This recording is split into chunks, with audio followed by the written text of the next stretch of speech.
Yung ano 'no, yung ma-tackle itong issue at yung ano 'no, magkaroon tayo ng sapat na batas na na patungkol dun sa ano 'no, sa issue na talagang inaantay ng taong bayan. At yung maipaliwanag ko rin yung side ko dahil dito sa paglabas nitong mga classified documents na dapat nasa possession lang ng Philippine Drug Enforcement Agency. At yung aking mga sulat kay ano 'no, kay Pangulong Marcos at yung ano, dun sa hamon ko sa kanya na magpa-hair follicle drug test. Yun po yung ano. Hmm. Okay. So,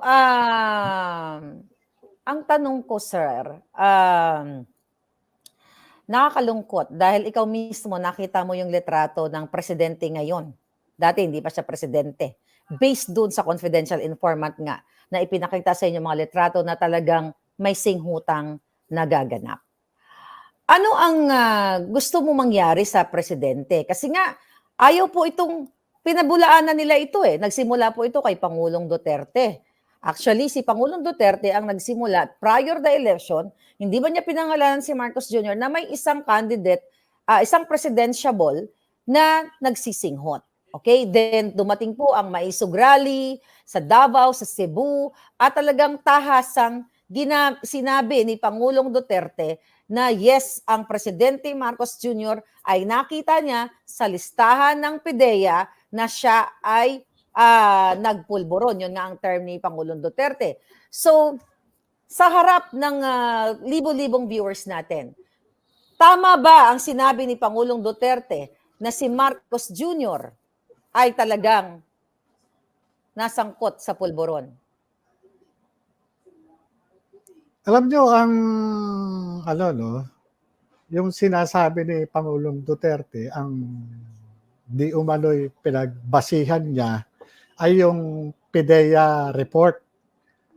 Ako sa akin ang hindi na ako nagtaka pa para tungkol doon sa ano kasi unang-una karapatan ng isang pangulo ng bansa na makakita ng ano 'no, ng mga report na kahalintulad doon sa pamamagitan ng mga intelligence brief na tinatawag yung mga briefer. Kasi bilang pangulo, karapatan niya 'yan na malaman kung ano nangyayari o sitwasyon sa isang bansa at tungkulin din ng mga sangay ng gobyerno na kanyang mga alter ego na igabayan o anuhan yung iulatan ang Pangulo tungkol dun sa mga nangyayari. Kasi kung noong panahon niya na aktibo siya dun sa war on drugs, hindi malayo na talagang binigyan siya ng pagkakataon na pakitaan o sabihan ng mga ganyang klaseng report. Kasi unang-una, Presidente Duterte, hindi ko naman kilala yan Okay. na personal kilala ko siya bilang presidente. Kilala ko siya bilang presidente pero ako hindi niya ako kilala.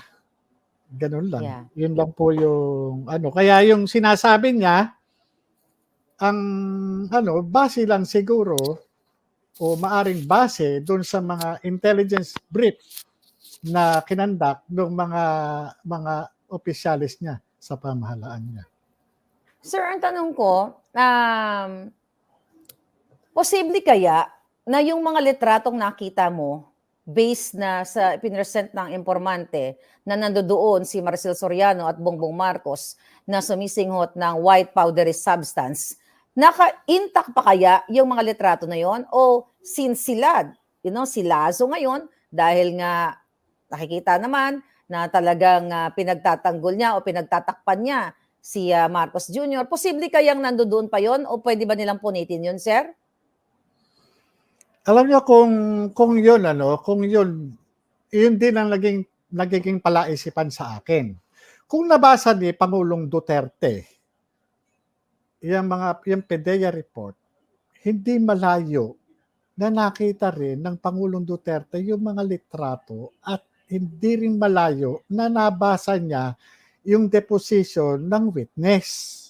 Kasi isang folder lang po yun eh. Ngayon, Mhm. kung yung mga dokumento na yon na nasa folder na nandoon sa Intelligence Investigation Service na iniwan ko noong 2012, maaring mayroong pang mga tao. Kaya sinasabi kong mga tao, maaring meron pang mga taong may hawak nun. Kasi kung ito Mm. nakarating sa Pangulo, imposible naman na walang ibang merong nag-interest doon. Sir, Kaya nga possible po. kung pwedeng, Go ahead. wala na yan o kung pwedeng nasira na o ano, hindi ko alam eh. Pero maaano ko, sa akin kung sa personal na opinion ko, kung ito na basa ni Pangulong Duterte, maaring meron pang ibang kamay ang may hawak doon. Kasi nakarating nga sa inyo eh. Yeah. Nakarating nga sa inyo eh. Kumbaga kung ito nawala na man doon o nandun, pero ako naniniwala andun to eh. Hindi, imposible na wala yan doon sa possession nila. Nandun yan eh. Ang dokumentong yan ay para doon sa opisina na yun. Okay. Doon po ba sa opisina, sir, yung mga folders kung saan naka-file, meron po bang CCTV doon na kung sakaling may dumukot na mga folder ay makikita, mananagot? Ang PIDEA may mga CCTV, no? Doon sa di ko na matandaan eh, doon sa IIS eh. Pero usually pagka may mga kinukunan ng ano no, merong mga ano doon, ano, may mga camera doon ano. Pero hindi ko na matandaan pa yung iba eh, ibang ano doon eh. Kasi noong time na yon, kasalukuyan kaming mga nag-a-upgrade doon ng mga security features na mga ano, katulad yung sa mga pinto, ano, gumagamit na kami ng proximity card.